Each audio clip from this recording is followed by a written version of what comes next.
Hello. Today is June 10th. I'm gonna write a duet for two clarinets in the key of G, and have a specific person in mind for this top part. His name begins with the letter L. He is in his first year of playing, so he's gonna focus on things that he's been working on and try not to get outside of the range of what he's able to do. The bottom part, however, I will probably end up playing. So, and I don't always lay everything out like this ahead of time with 4 bars per line, but I started using more eighth notes instead of 16th notes. 16th notes are more something a Baroque composer would do. Then I usually end up with 2 bars per line, or maybe 3, or sometimes 4. I can fit 4 bars of 16th notes onto a line, but I've done it a lot, but it's less friendly. I'm trying to be friendly, so I want him to I'll probably end up showing him this page, you know. It's not going to go into a computer before he sees it, so. And this is intentional. I want him to be not one of those musicians like I was. When you put in front of him a handwritten score, he freaks out, says, "This I can't read this. This is illegible." If I have a student, I want to build him into someone who can confidently read handwritten music and handle those situations where it's a little ambiguous. So, okay, let's write. We're working on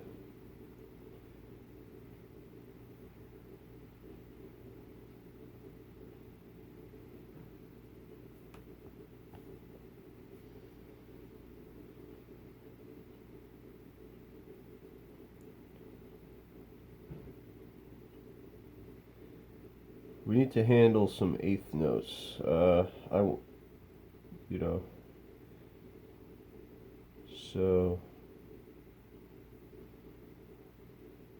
take it at a tempo that's eighth note friendly.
So here we have a C chord, here we have a G chord over B, here we have a G chord over A, or an A7, here we have a G octave, here we have a G over F sharp, G major 7 over F sharp, or an F sharp, I don't know, fully diminished flat 9, or a F sharp major, the F sharp 7, sharp flat 9, and then here the E minor. So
So in music notation, it is illegal to draw your note stem on the wrong side of the note.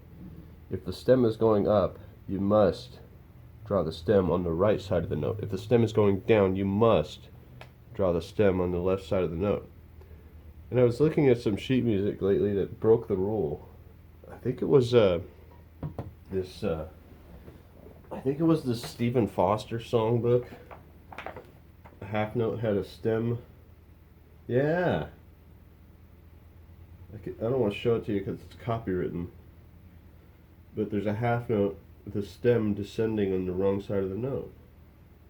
Sometimes to match the upward stems in the upper voice. But yeah, I'm being a little bit sarcastic here, in that is the rule, and I think it's a dumb, stupid rule. Maybe a good rule of thumb, a general guidance, a suggestion, but sometimes from a perspective of the artist, somebody who's drawing a picture with a pen, sometimes I just want the stem to be on the wrong side because it feels like it spaces things out better.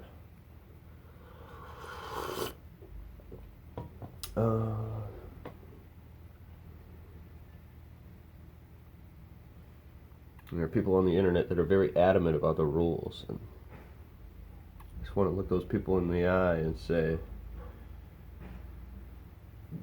something that'll make them feel silly. I don't know what I would say to them.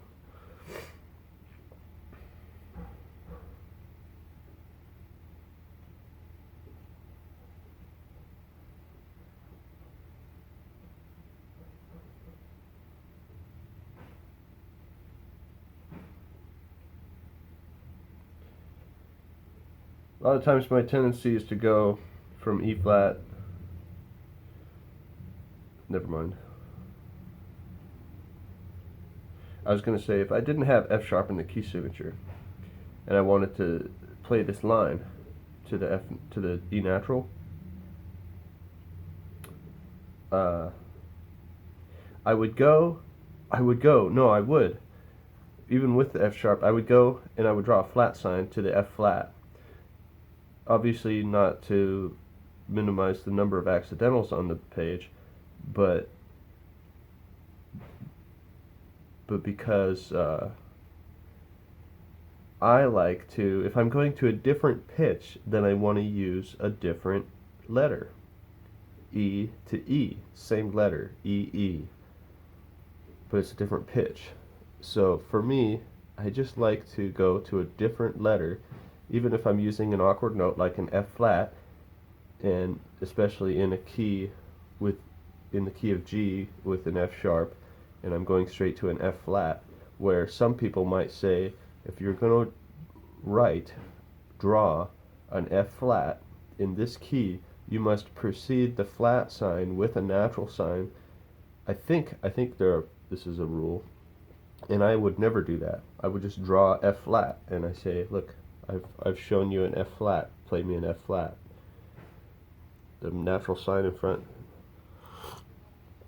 it's not necessary. Not helpful. I mean, it's helpful, I guess, but it's not. It's not.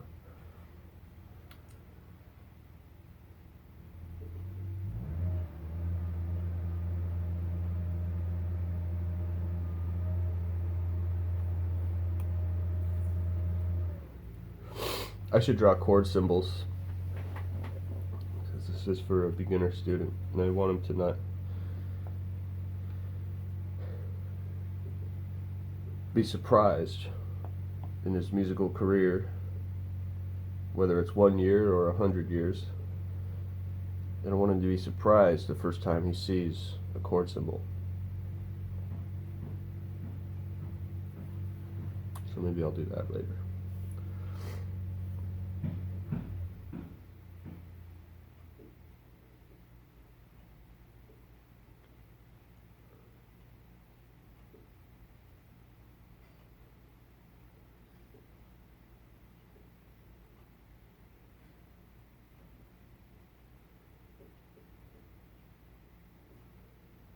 Here I'm going to C flat instead of B flat, B natural, C flat instead of B natural, because I'm thinking of this in a G minor. So here I'm going to go to B flat.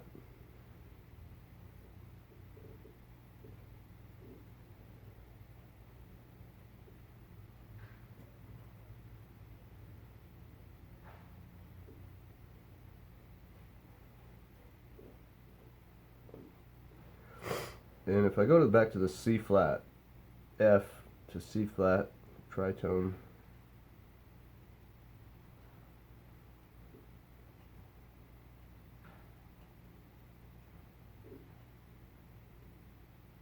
oh right, C flat is the major 10 in the G minor.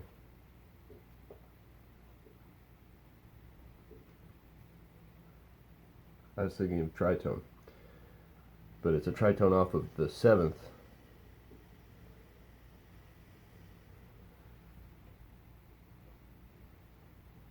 Oh, what the heck. I'll just do this.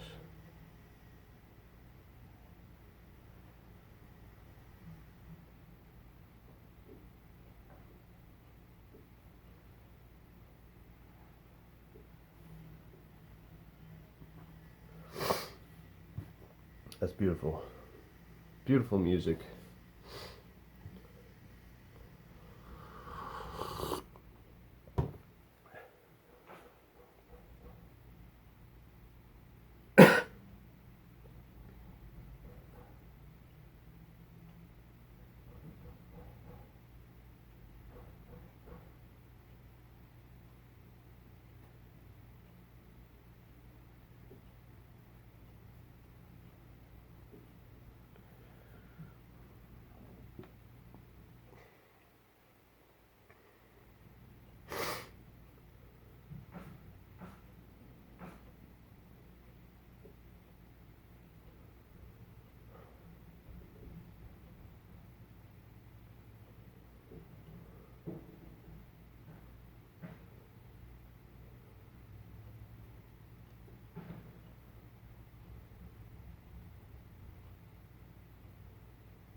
So the eighth rests, it doesn't matter where you draw them vertically, because they don't have pitch. They're not a note. But I try to always draw them on a space. So you can see this. So they're easier to see and read. And I don't always make them this pretty. Sometimes they're quite... I showed something to my mom once, and she thought they were notes. And then that made me unhappy that she would say that my eighth rests look like notes. But then I consulted a Bach manuscript, and some of his eighth rests look like notes, and some of his notes look like eighth rests. So that made me feel better.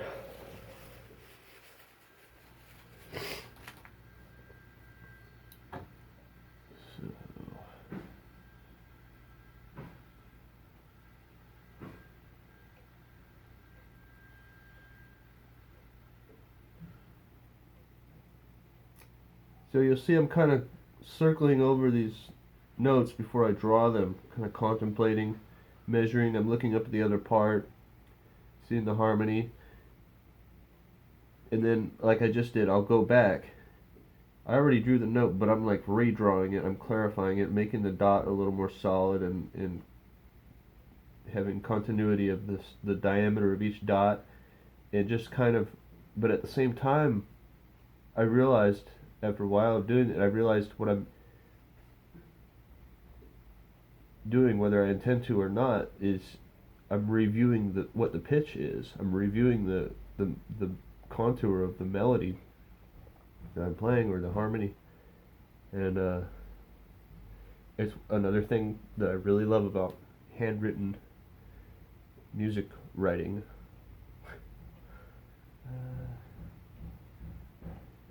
Oh yeah, I was gonna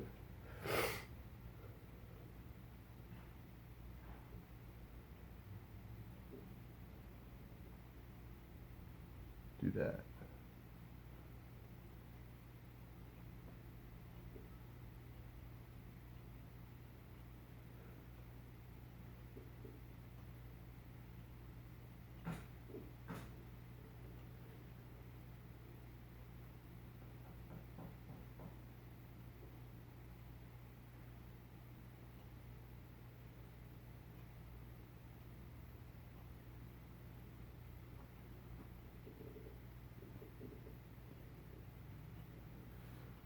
And not that this is a complicated thing, but it's just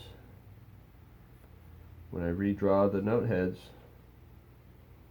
it helps me remember.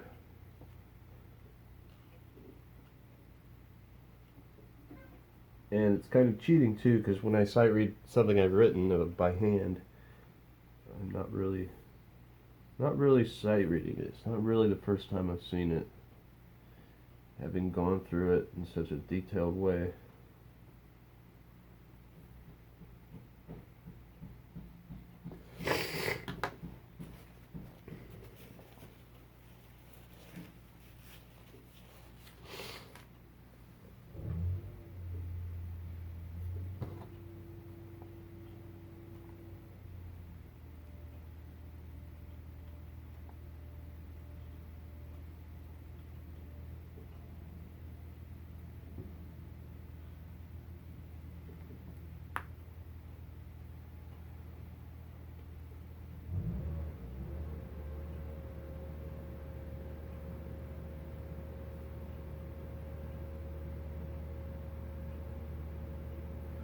So we're in G. F sharp is the major 7. E flat is a flat 6. They form a minor third that kind of, I don't know, I think of the flat 6 as wanting to resolve to the 5, and of course I think of the leading tone as wanting to resolve to the 1, the tonic, the G, the F sharp wanting to resolve to the G. So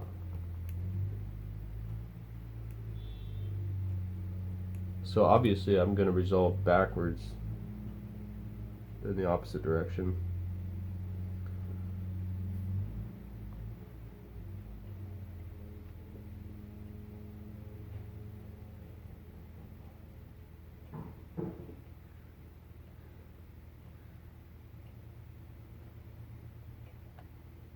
Here at least.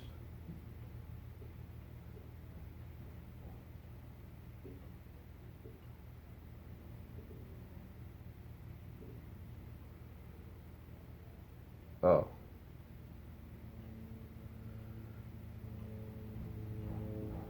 Yeah, so sometimes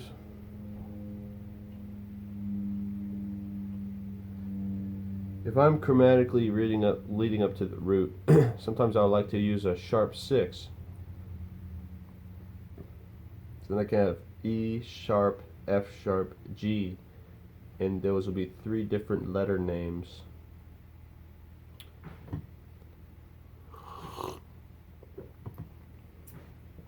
And so if I go to the D here, then this will be a 5-chord minor, or a 5-chord with a sharp 9.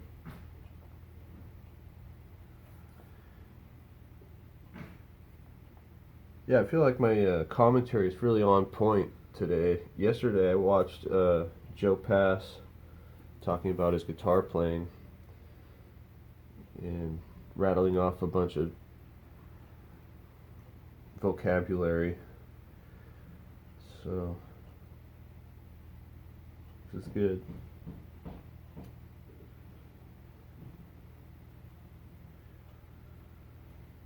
This is probably too hard for him, but it's just a lot of reading. but I don't think he's going to be easily discouraged, so I don't think it's bad to show him this.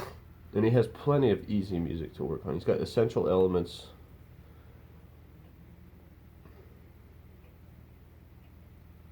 It's definitely not too easy for him, but he's got things that are at his level, so I'm giving him this.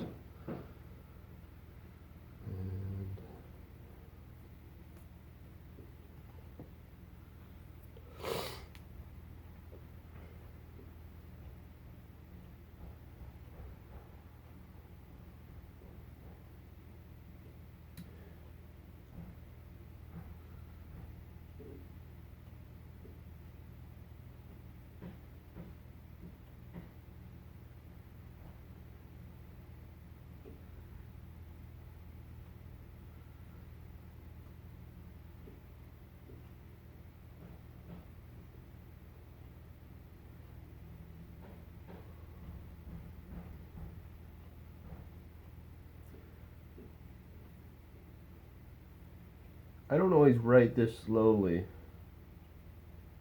I'm being very careful what I write, and so that's giving me plenty of time to be very, very careful about my handwriting, making it look pretty, legible and clear. But I don't always. Sometimes I settle for a lower standard of legibility.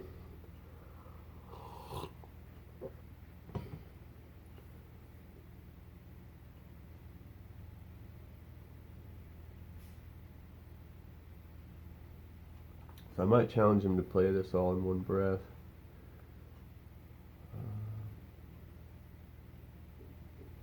At 60, maybe it's a stretch, but it's good to stretch.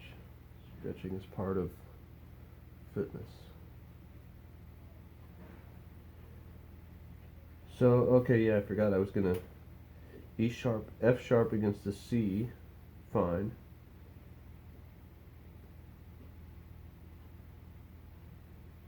Tritone, augmented fourth, and then G against D, perfect fourth, because we traveled a half step up in the upper voice and a whole step up in the lower voice, so the interval became smaller, augmented fourth to a perfect fourth.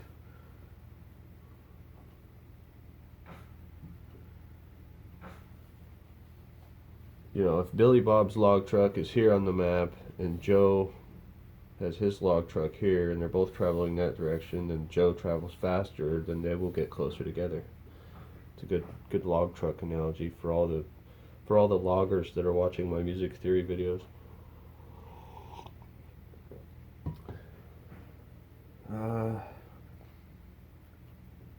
And because I've already reached the tonic here, yeah, so I'm not thinking at all about overall chordal progression and structure and form. I just am not. I simply am not.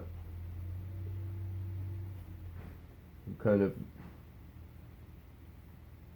choosing and landing on different tonic centers as I go, and it's coming up with cool modulations and so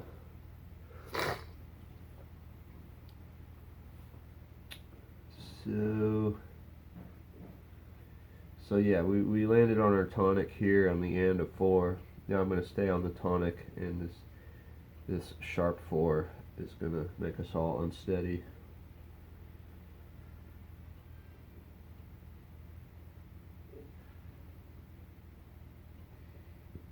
Maybe I will take the opportunity to have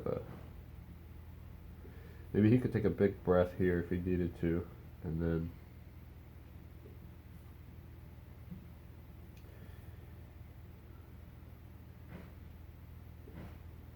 I hardly ever write dynamics in my handwritten scores.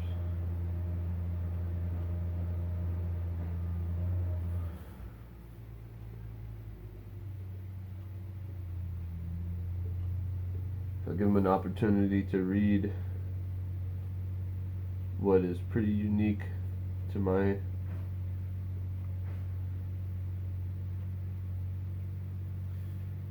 unique to handwritten music is having a one ledger line that stretches all the way across.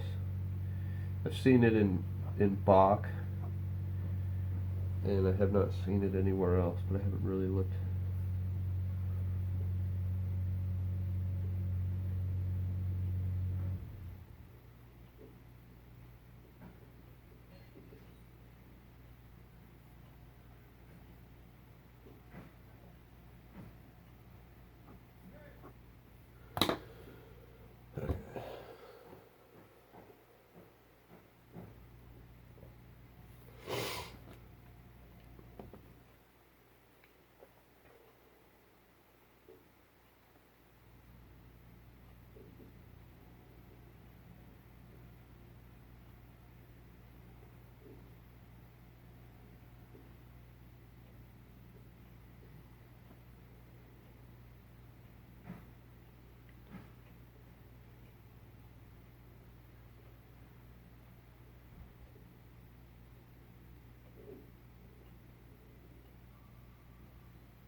And again, and so I always like to say, if they are one letter apart, C to D, C to D, then I'll keep each one letter apart. So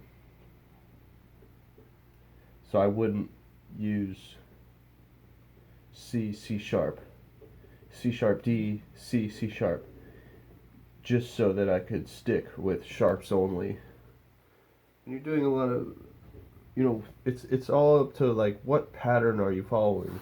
I'm gonna do this ascending half step, descending whole step, pattern of all three accidental symbols. Now I want to be natural, right? Yeah. And it's affected by the natural pattern of white and black keys on the piano. This is a third, but it's a diminished third, equivalent to, and harmonically equivalent to a whole step. It's a whole step. D flat to B. D flat is the same as C sharp. So if you were just existing in this little universe of these two notes, you might prefer it to be a C sharp, so it's more clear. But I'm looking at ascending half step, ascending half step, ascending half step.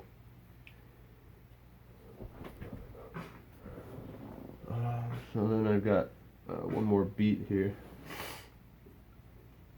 And this all sounds really theoretical, but I try to experience it as a piece of music as I'm writing it. I'm thinking one and a two and a three and a da da da da da da da da da da da da da. Then if I kept focusing on it, I should sing the actual pitch.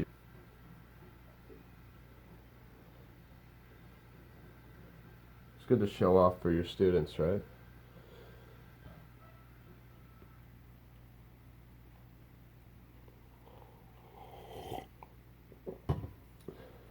I mean, you have to demonstrate mastery, otherwise they're not going to be inspired to learn from you.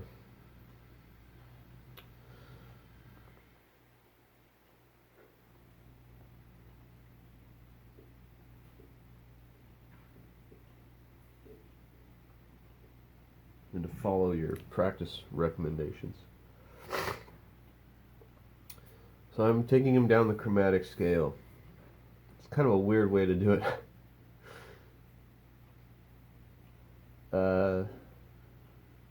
Yeah, you write something that's a little too complicated and you realize, okay, this is more of a long-term, and it's not a waste. I mean, this is a piece of music I can hand to anybody, but I've got one person specifically in mind, kind of guiding choices here. But I always go more complex than I think I'm going to go.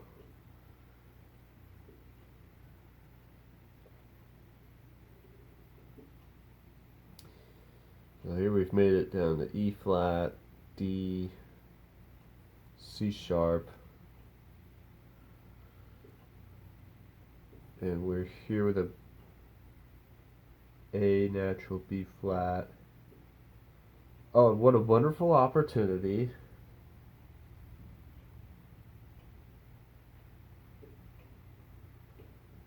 to do this.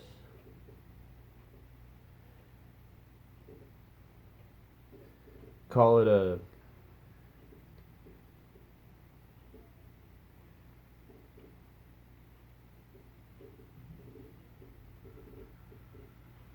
G sus4 over B. It's a wonderful thing. We've got a lot of freedom. I can call this a G sus4 over B, or I can call it a C major 7. It's however I want to think of it. Choices. I'm going to go through this video and edit out all the sniffles and all my coffee sipping sounds and all the awkward silences. I promise.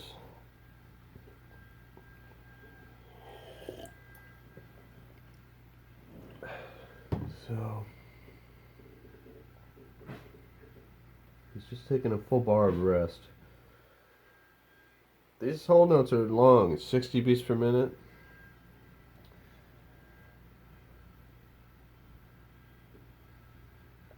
Right.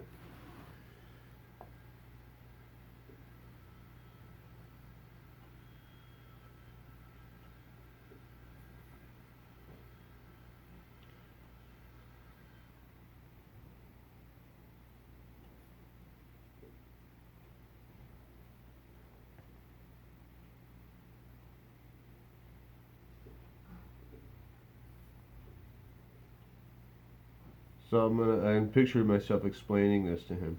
Okay, we start pianissimo, we start very quiet, and we slowly get louder, and it doesn't say how loud, so we do it as we feel, as we want.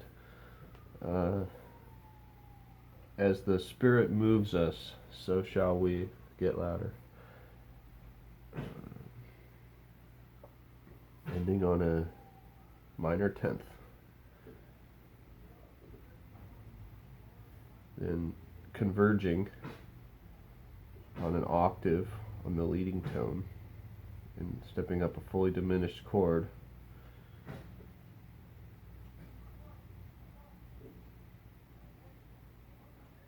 And I'll use this to introduce the term simile, which means do the same thing again.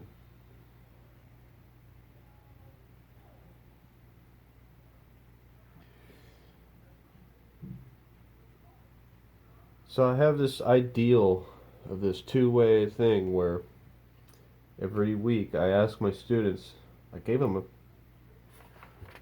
these two brothers, I gave them both their own sheet of manuscript paper, and I said, okay, when I come back, please have one line full of notes. No parameters, just give me notes. Then I might introduce constraints, you know. Sometimes constraints can be helpful, but if you never try to do something without constraints, I don't know, you might be overwhelmed by a lack of constraints. I mean, and just having the ability to set your own constraints. I don't know, I'm talking about 6th graders here, so it's kind of...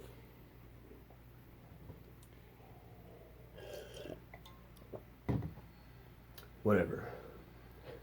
So I got, he did, the first week he wrote Twinkle Twinkle Little Star. And, I mean, it was just so exciting to see the handwriting of a young student. But I didn't say, oh, my intention was for you to compose your own original music. I didn't say that. And then the next week, or maybe it was the same week, I can't remember, he had on a sheet of blank paper, he had a handwritten lines, and then he had it looked like some original melody, and it was difficult to tell. It was not very legible. And so I went through and I said, okay, what note is that? Is that, how many ledger lines is that on? Okay, okay, that's, and then what note is that? And what note is that? That was fun. I hope he didn't throw that away. I want to keep that in his notebook. Uh,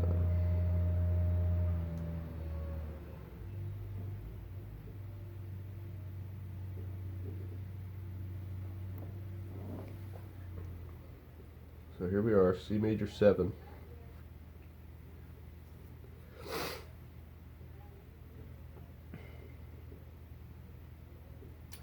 Have not yet introduced the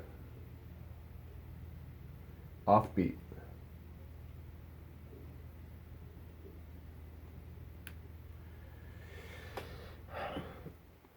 So I might kind of attack this line by line. Like, okay, let's play the first line.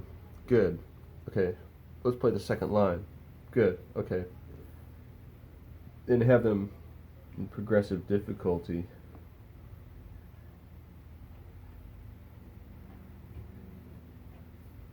Or just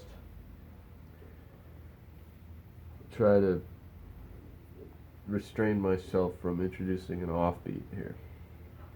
Still making sure we can do rhythms of quarter notes and eighth notes. So I do not yet have any bar with quarter notes and eighth notes. So that was my thing that I said to myself I need to do.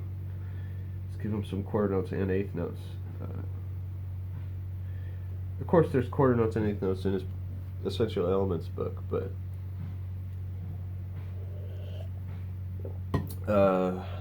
I want to be a composer, so that's what I'm doing.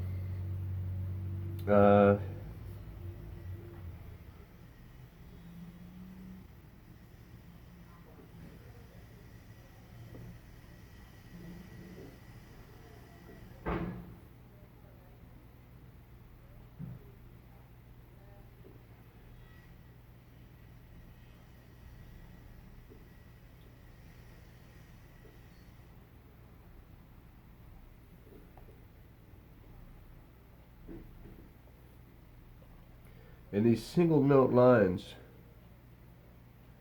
the challenge to play them and give them life, make them lifelike.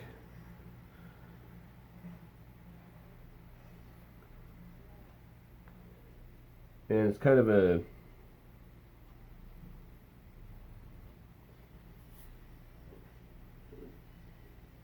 you can try too hard, make it sound contrived, and you kind of have to decide. I don't know. It's a musicianship. I don't know what I'm trying to say.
Sometimes I like these extra long. These are pretty long note stems. I kind of do it because I don't know. I want to keep the beam. I just want some distance here because we've got a ledger line. I don't want it to be too dense. Here, it's kind of nice to have the beam clear of the staff, and here this flag mostly clear of the staff. And I recently started changing the way I draw my flags, making them more realistic, more like the printed music, and usually always ending the flag on a space, and just kind of trying to. I've been learning about the typography, the geometry that they use. I mean, I've got these ugly ledger lines here. It's like I'm not trying very hard there, but it's it's, it's nice to not try very hard, and then it's nice to also try sometimes. But Tantacruel, check out Tantacruel on YouTube. I love watching him talk about the subtle design choices that go into making your computerized musical scores. And here we have a perfect fifth. Perfect, because everybody loves perfect fifths. Da, da, da, da. And we can go now to B flat.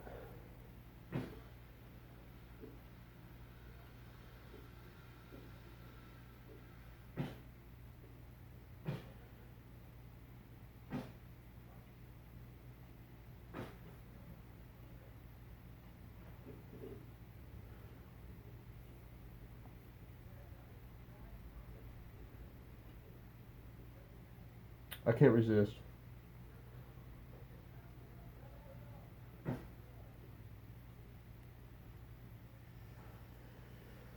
Sometimes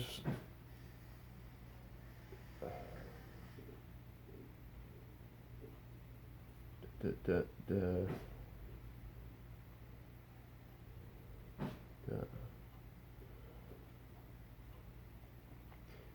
I try to space out the note heads according to the rhythm, and then here I didn't do a good job, and I forgot what rhythm I was going to do. If it was da da da or da da da, but yeah, this offbeat. I was going to avoid them, but just musically, it's what I want.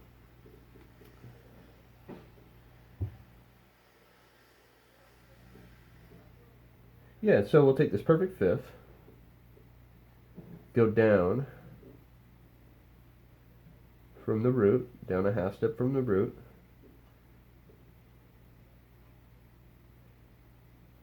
up a half step, then we'll have this G minor over B flat.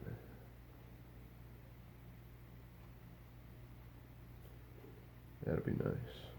So we had a minor ninth, most of this bar, a fifth for one beat, which we augmented a half step both ways to become this major sixth, which we're going to call a minor chord first inversion.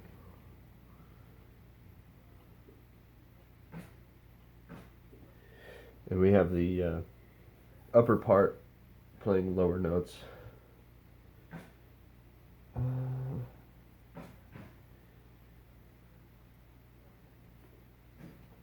So I'm going to go E sharp to F sharp because I'm going to go down to A. Walking down,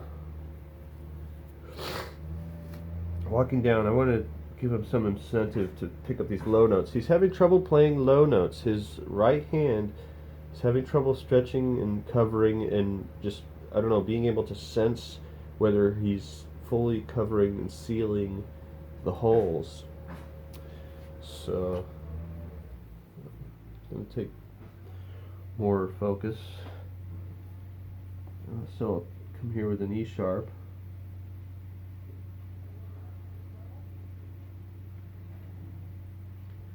For really no reason other than I'm moving to an F, and I just like to spell things that way. If I'm moving to a different pitch, I like to, if I can, have it be a different letter, even though it's the same number of accidentals on the page. Because I'm crossing over a bar line, I could draw F natural, and then obviously it would be an F sharp. But then there would be this question of, oh, should I give a courtesy sharp in a parentheses? And obviously I'm writing this for myself, but I want to be able to hand it to someone else. So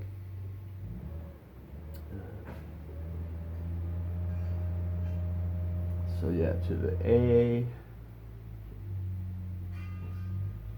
And then I'll give him some repetition in the rhythm. I'm very conscious that the ledger lines I'm drawing now are going to be read by another human being. So we have a da da da da da da da da da. Yeah, interesting. We've juxtaposed the da da with a da da da da da da. So I'll ask him to slur to, and then repeat this rhythm, and then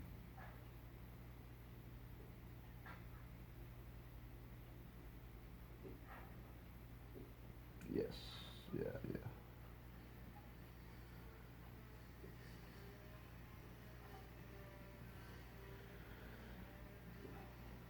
Yeah, this line in the eighth rest is usually a very straight line. So once you start making it not so straight, that's when it starts to get mistaken for an eighth note.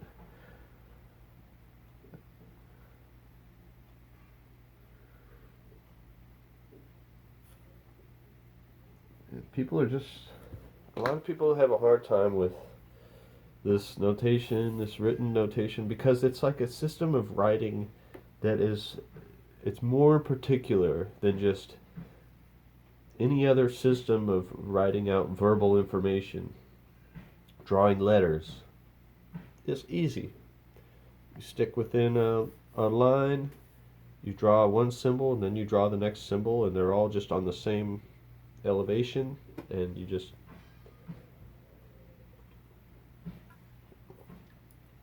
but here there's information being encoded in more dimensions than there is in verbal written stuff. So here I will call this F minor over A, first inversion.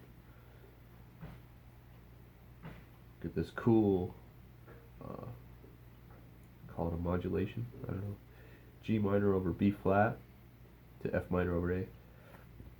Oh, it's just a downward chromatic movement, but with a, what would you call this, a passing tone, a enclosure.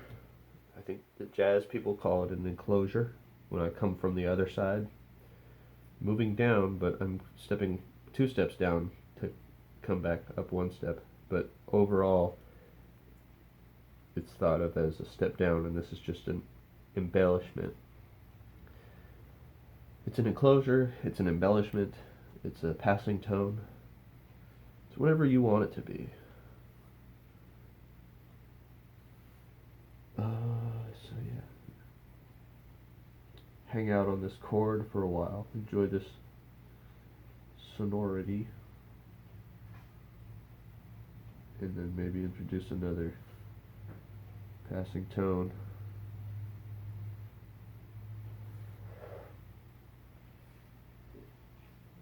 Not being very consistent with the length of my stems, that's okay.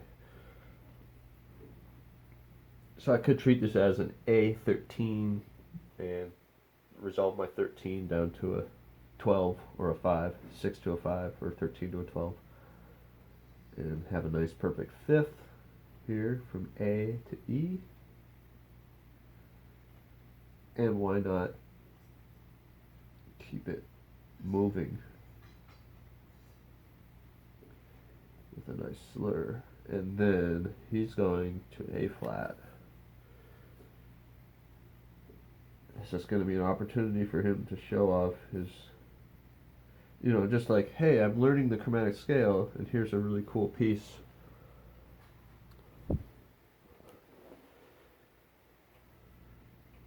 And I just think I'm giving this young person, this 12-year-old, hopefully, that giving this person an opportunity to be in, it's a private one-on-one lesson with somebody who regularly composes.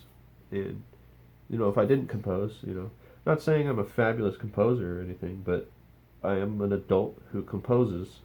And if I had had that as a kid, I had plenty of teachers, but none of them would come at me and say, hey, play this, They would come at me with some Mozart, say, hey, play this Mozart, which I fully intend to do, is coming at him with some Mozart and some Bach and some Beethoven.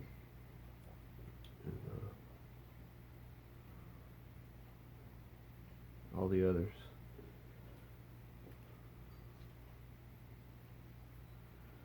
Be conscious of this is gonna be a workout, so this is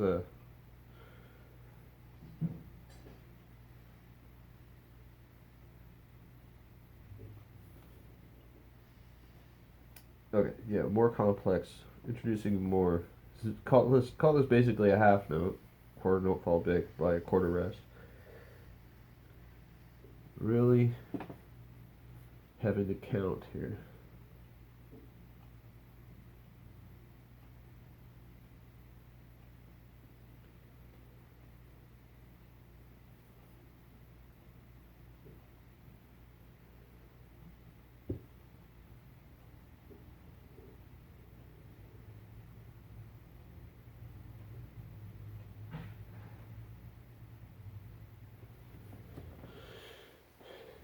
That looks awkward. Just the handwriting. These ledger lines are different.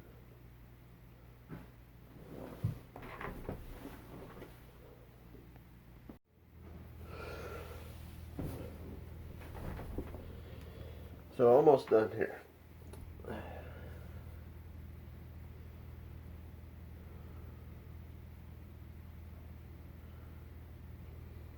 I think I'll go to a major seventh.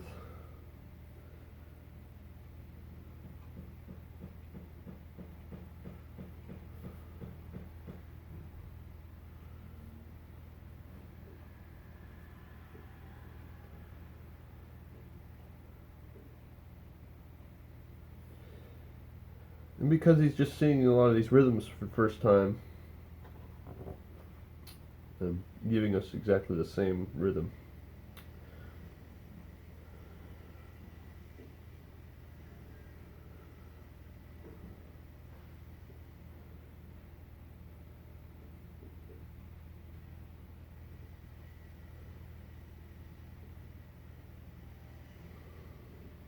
So what I'll do is I'll go through first. Say, okay, please tell me the name of this pitch. This one, this one, this one, this one, this one, this one. Please tell me the name of this pitch. And all these. And this one. Please tell me. And this one. And this one. And here, and here, and here, and here, and here. Go through the entire piece and just quickly tell me the names of all the pitches. As a quiz, as a test.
Ah.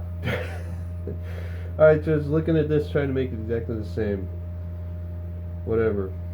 My quarter rests don't even look like quarter rests, but that's the way I draw them. And you're gonna like it. And you might not like it,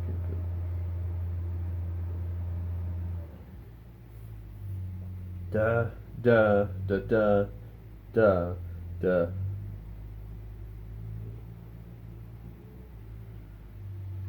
da da.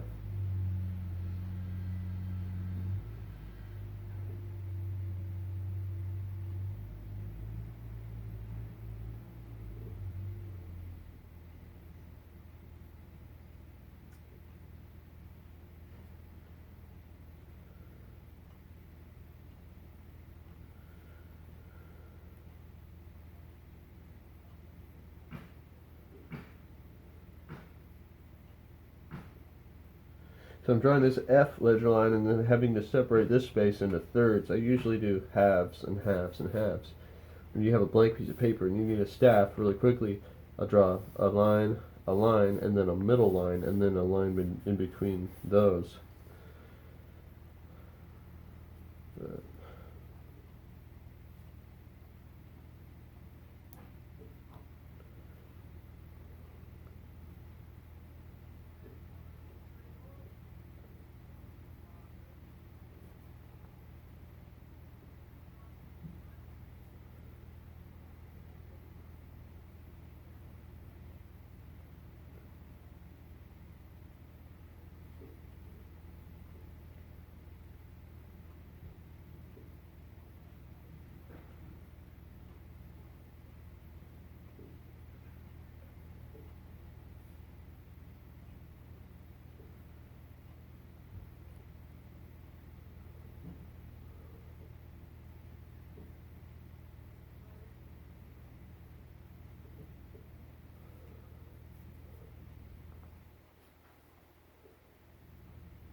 So here I was playing scales against his pedal tones. Here, not so much. And then it's like this frustrated outburst, and then I am playing exactly what he plays. Interesting. This piece has personality. So, here, maybe I'll mix it up. Oh gosh.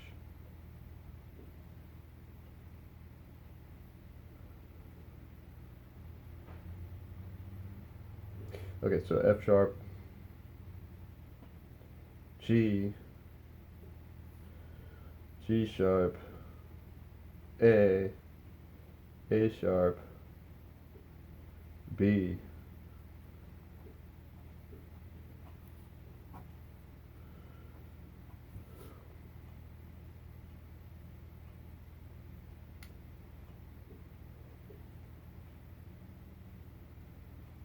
and then F to B.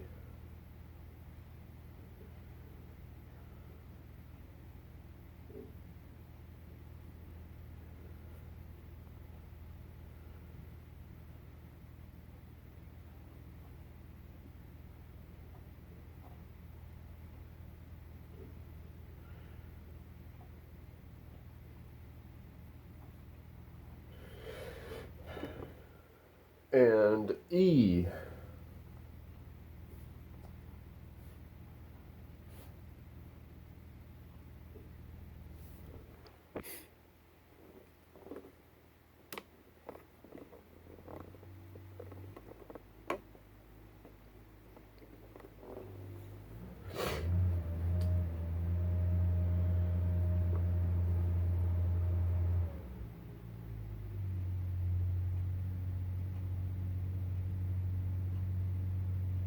Oh,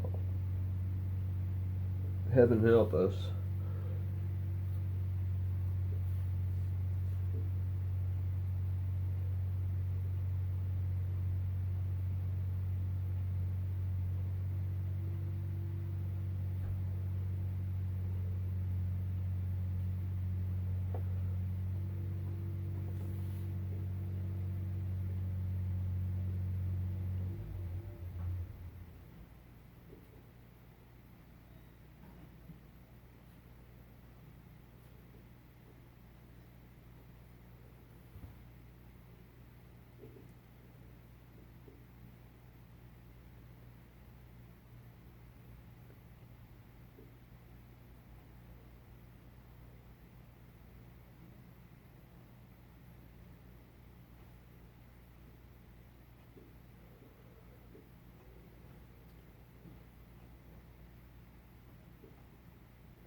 Yeah, I definitely went with the progressive difficulty model.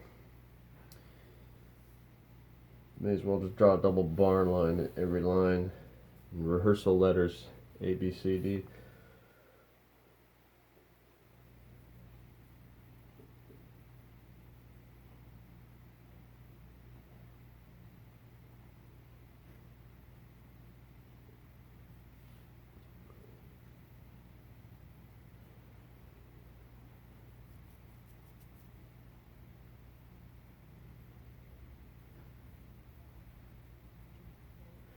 So we have 2/8 rests on a different vertical position. That's all right.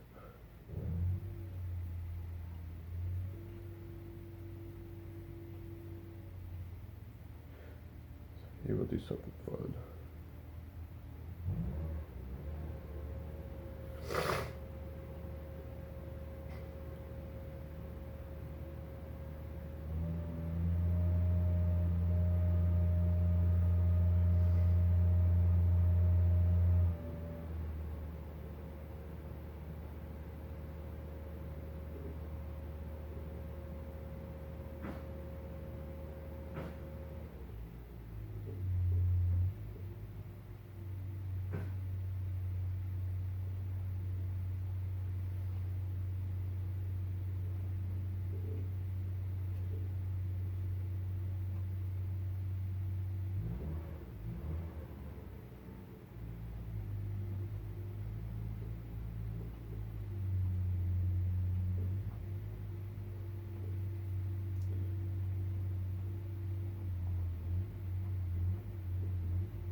So I showed a piece of music to my mom, who's a professional musician, and she complained that when I have ledger lines drawn all the way across in parallel, it makes it difficult to tell what line you're on.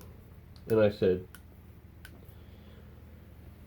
surely this is a sign that you haven't been reading enough handwritten music.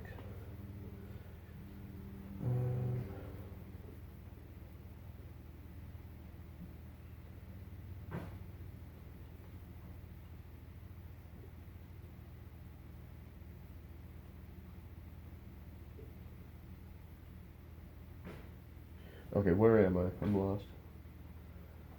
E and 2 E and 3 E and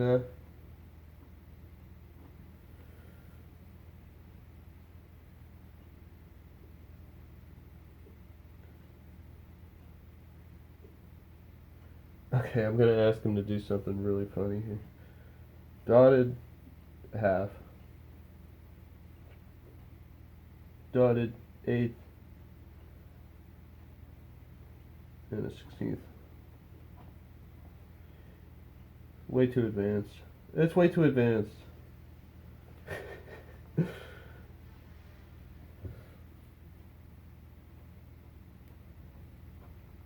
Good. All right. Can you see that?